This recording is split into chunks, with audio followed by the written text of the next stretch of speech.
এবারে ফারিয়ার জাপানিজ লুকে সরগরম নেট দুনিয়া। ঢালিউডের জনপ্রিয় চিত্রনায়িকা নুসরাত ফারিয়া ক্যারিয়ারে ইতিমধ্যে কয়েকটি সিনেমায় অভিনয় করে দর্শক মহলে প্রশংসা কুড়িয়েছেন তিনি। শুধু অভিনয় নয়, গানেও বেশ পারদর্শী এই নায়িকা। কাজের পাশাপাশি সোশ্যাল মিডিয়াতেও সক্রিয় ফারিয়া। মাঝে মধ্যে নিজের ছবি ভিডিও ভক্তদের সঙ্গে শেয়ার করেন অভিনেত্রী। এবারও তার ব্যতিক্রম হলো না। বর্তমানে জাপানের টোকিওতে অবস্থান করছেন ফারিয়া। মঙ্গলবার 12ই নভেম্বর সেখান থেকে নিজের ভেরিফাইড ফেসবুক পেজে জাপানিজ লুকে ছবি দিয়ে ভক্তদের নজর কাড়লেন তিনি। ফারিয়ার পোস্ট করা ওই ছবিতে দেখা যায় অভিনেত্রীর পরনে রয়েছে সাদা এবং হালকা গোলাপি রঙের মিশেলে একটি জাপানি পোশাক। হাতে একটি ব্রেসলেট ঘড়ি, কানে ছোট দুল এবং আঙ্গুলে পরেছেন একটি রিং। সাদা ফিতায় বেনি করা চুল আর হালকা মেকআপে দেখতে বেশ লাস্যময়ী লাগছে ফারিয়াকে।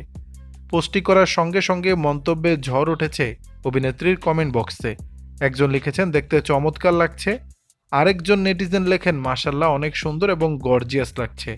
অভিনেত্রীর এক ভক্ত লিখেছেন এলিগেন্ট। দর্শক, বিষয়টি নিয়ে আপনাদের মতামত জানাবেন নিচের কমেন্ট বক্সে।